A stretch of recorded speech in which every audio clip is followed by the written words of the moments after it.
My name's Gao, and welcome to Dr. Gao's classroom. I'm a professional philosopher and I love classical Chinese poetry. I have been translating and teaching classical Chinese poetry for the last few years. I would love to share my knowledge on this subject with you. Your enjoyment is my command. Today, I'm going to introduce another poet who is also known for his poetry from the frontier. His name is Gao Shi. Like Chen Shen, Gao Shi worked as a civilian official for a well-known general at the frontier and experienced the war firsthand. His poems about the frontier also painted a realistic picture of the impacts of the war on the generals and soldiers. The difference between Chen Shen and Gao Shi is that Gao Shi's poetry showed much compassion to the suffering of the soldiers at the frontier. If you haven't watched my videos about Chen Shen, here's the link to my videos about Chen Shen and other poems from the frontier. Now, let's go back to Gao Shi. Gao Shi was born in 704 AD. to a family who had their better time when his grandfather was the grand general guarding the north frontier and had the title of the Duke of Bohai. However, when Gao Shi's father passed away, his family had fallen into poverty. Gao Shi had to work on his family farm until his early 20s. But he never gave up his ambition to become an official like his grandfather, so he studied very hard.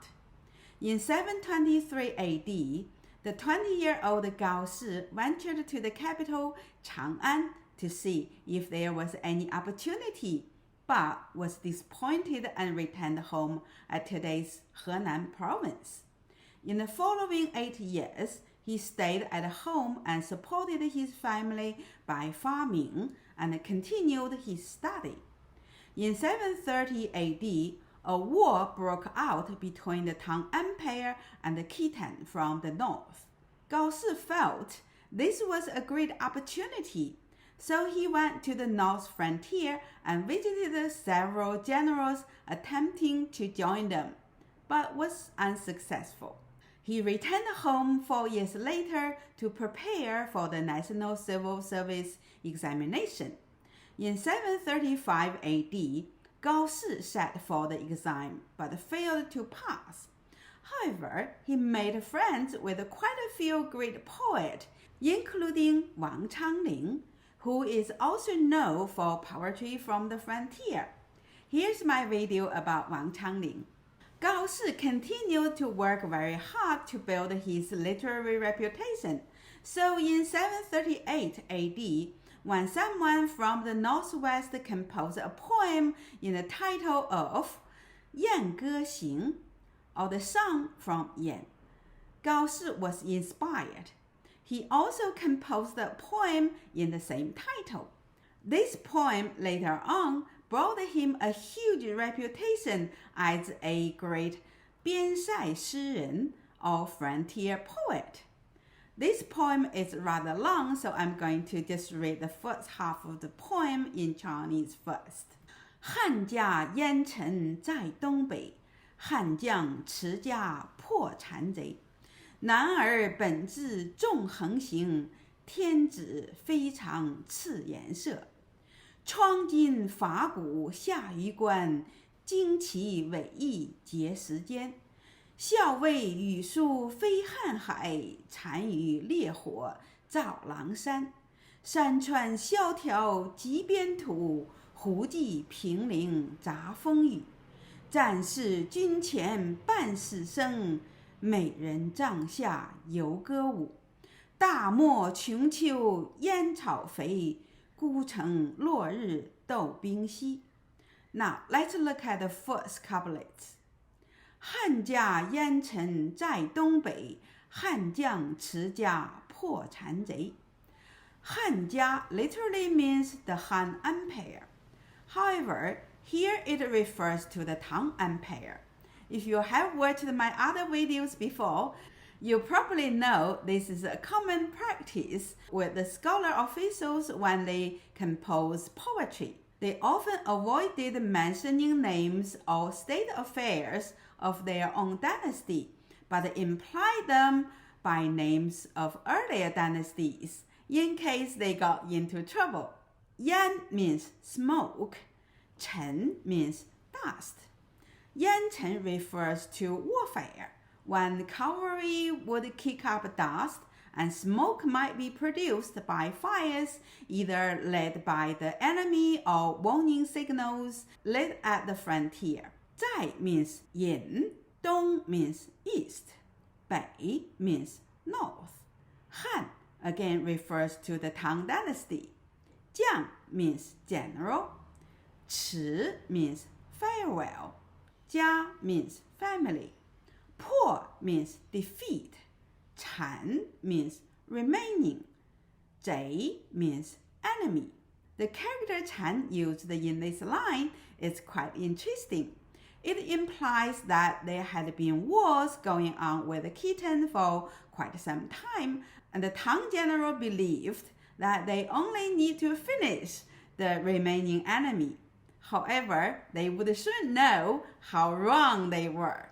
So the couplet reads, there is warfare in the northeast of the Han Empire. The Han generals farewell their families to defeat the remaining enemy. 男儿本质纵横行，天子非常赤颜色。男儿 literally means man, but here it refers to the generals. 本质 means naturally, 纵 means value, 横行 literally means run riot, but here it refers to the general's muscle prowess that enable them to run riot at the enemy's territory. 天子 refers to the emperor. 非常 literally means unusual or extraordinary, but here it is used to describe a word, so we translate it as lavishly. 赤 means revered. 颜色 literally means facial expression, but here it refers to the pleasant expression shown on the emperor's face when he rewarded the general with titles and properties. So we integrate this with the term 非常 and added the term of achievement as the reason for the reward. So the couplet reads, the generals naturally value their martial prowess. The emperor revered them lavishly for their achievements. 创进法鼓下榆关，旌旗伟艺结时间。创 means strike, 锦 means symbol, 法 means beat, 鼓 means drum, 下 means descend. 榆关 is the name of the most important pass on the Great Wall. Today, it is called Shanhai Guan, located in Hebei province. 旌旗 refers to the swallow-tailed banners. 伟艺 means wind. 结石 is the name of a mountain located in today's Hebei province. Here it refers to the region along the northeast coast in Hebei and Liaoning provinces. 间 means among. So the couplet reads, striking cymbals, beating drums, they descend on the elm pass. Swollen-tailed banners fluttering as they wind down Mount 碣石。校尉羽树飞瀚海，单于烈火照狼山。校尉 means officer. 羽书 refers to the urgent dispatches in military communication. Up to 3 feathers would stick to the envelope of such documents. The more feathers on the envelope, the more urgent the message is. 飞 means fly. 瀚海 literally means the vast ocean, but here it refers to the vast desert. 单于 is the title for Hun chieftain. 烈 means hunt. 火 means torch. 照 means shine. Langshan is the name of a mountain located in today's Inner Mongolia. So the couplet reads, the officers sent feathered dispatches flying across the vast desert. The Hun chieftain hunts at night with torches shining on the Wolf Mountain. Here it is apparent that the Tang army was in big trouble because they were sending emergency requests for support to other military forces. They could already see the torchlight of the enemy. 山川萧条极边土，胡骑平陵杂风雨。山 means mountain, 川 means river, 萧条 means desolate, 极 means remote, 边 means frontier, 土 means land, 胡 means 混, 骑 means cavalry, 平 means stand next to something, 陵 means hill. So we translate the 平陵 as appear on the hill. 杂 means mixed with. 风 means wind. 雨 means rain. 杂风雨 literally means the Hun cavalry come with the wind and rain. But here the phrase describes how strong and sudden the Hun cavalry had arrived, implying that they descend on the Tang army like a storm.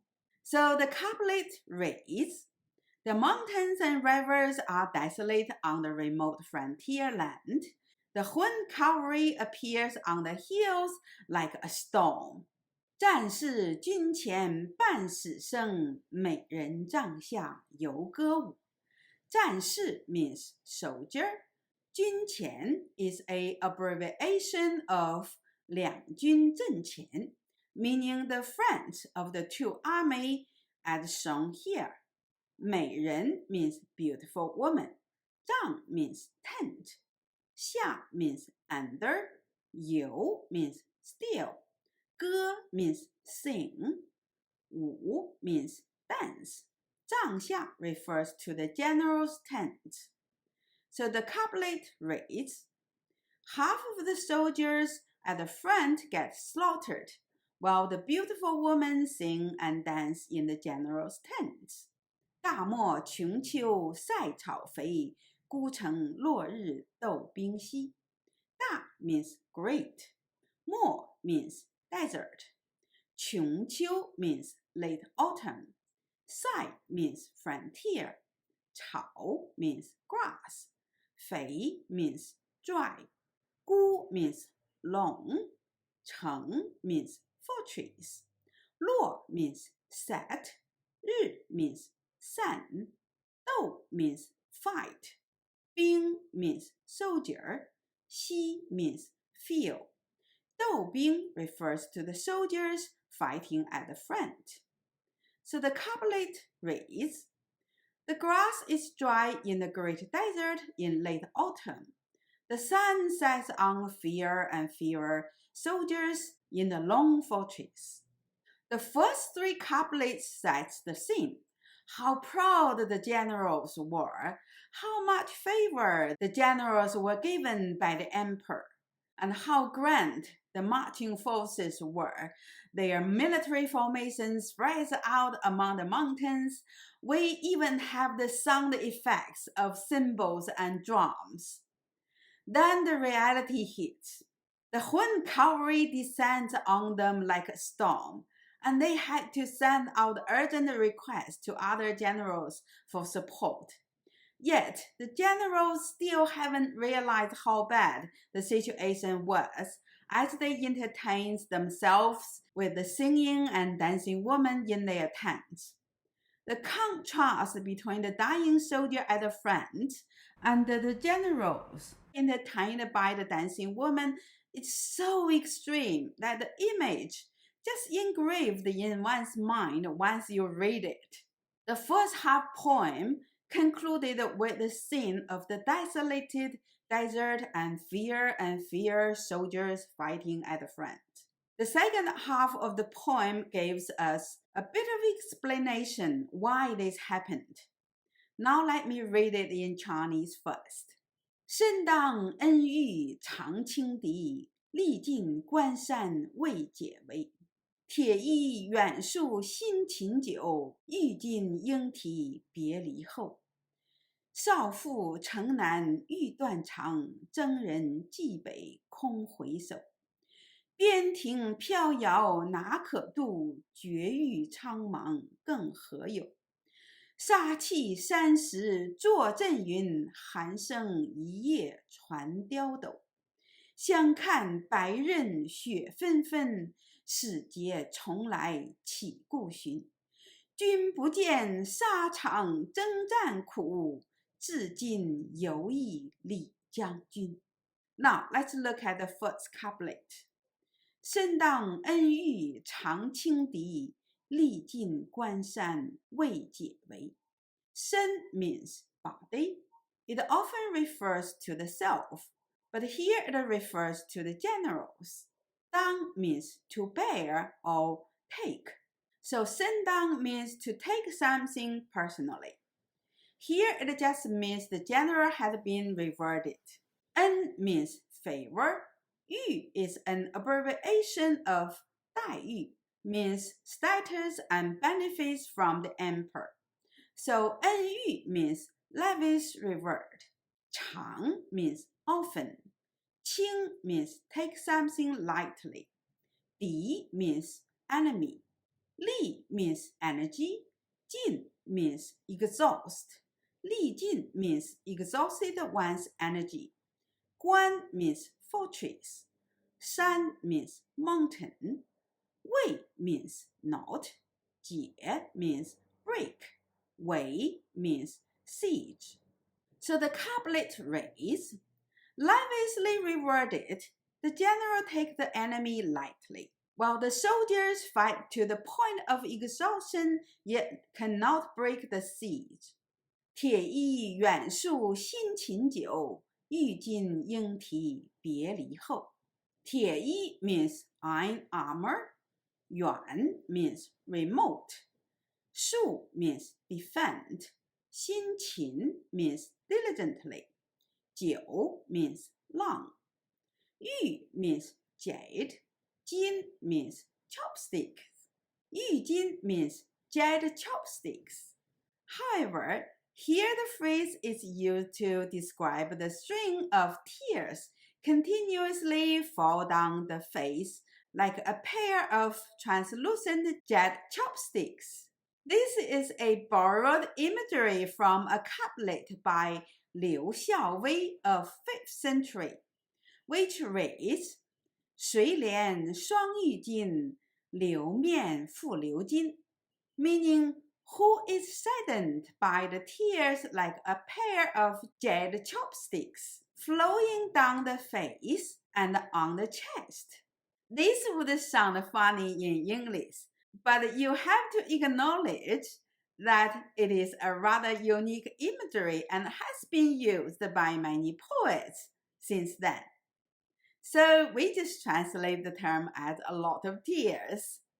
应 means must. 啼 means sad. 别离 means depart. 后 means after.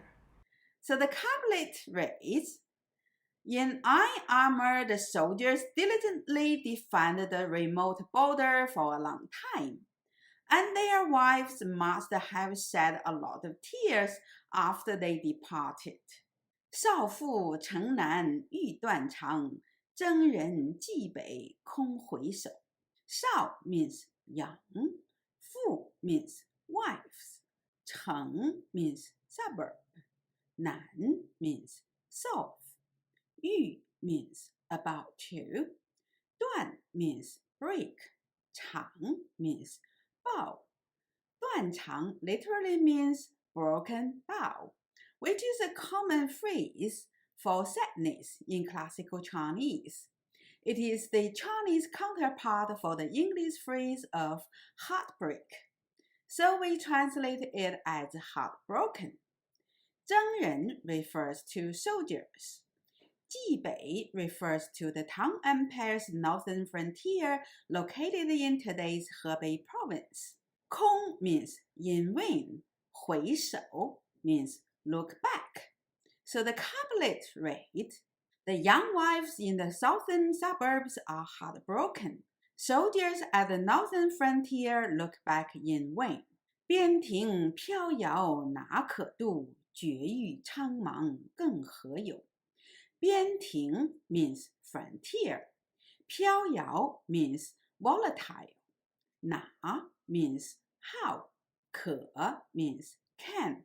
度 means cross. 绝 means cut off. 域 means domain or region. 绝域 means the most remote region that is cut off from civilization. Here it refers to the most remote frontier, so we translate it as the end of earth. 苍茫 means dark. 更 means again. 何有 literally means what is there. But here it is a rhetorical question meaning there is nothing there. So the couplet reads, the border is so volatile, travel is impossible. There is nothing there for them at the dark end of the earth. 杀气三十坐阵云，寒声一夜传刁斗。杀 means kill. 气 means energy. 杀气 here refers to the bloodthirst attacks in the battlefield. 三 means 3. 十 means time. 坐 means become. 阵 means formation. 云 means cloud. 阵云 refers to the dust stirred up by the attacking formation. 寒 means cold. 声 means sound. 一夜 means all night. 传 means from. 刁斗 is the cookware which also functions as bells to signal safety during the night. Here is a picture of 刁斗. Sound has no temperature. It is interesting here Han is used to describe the sound of the night bell. It is an implicit way to say the night is very cold. So the couplet reads, 3 times a day, their attack formations stir up the dust. The cookware bells ring clear throughout the cold night. 相看白刃雪纷纷，死节重来岂顾寻。相看 means look at each other. 白 means white. 刃 means blade. 血 means blood. 纷纷 means everywhere. 死 means die. 节 means integrity. 死节 means to die for a cause. 重来 means ever. 岂 means how could. 顾 means turn around. 寻 means title. So the couplet reads, when you see the white blade coming, there is blood everywhere. Those dying for a cause never turn around and think about titles. 君不见沙场征战苦，至今犹忆李将军。君 means you. 不 means not. 见 means see. 沙场 means battlefield. 征战 means fight. 苦 means hard. 至 means until. 今 means today or now. 犹 means still. 忆 means recall. 李将军 refers to the Han Dynasty general Li Guang, who is known to be very kind to his soldiers and value their lives. So the couplet reads, don't you see them fighting hard on the battlefield, even now recalling the memory of General Li?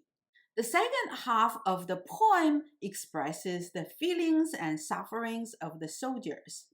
They fought to the point of exhaustion, yet still could not break the siege. They missed their young wives, and imagining that the wives must have shed a lot of tears for them, that they were defending the borders thousands of miles away from home. The soldiers fought several times a day, but they could hardly rest during the night. The night at the frontier was so cold, even the night bells sounded cold.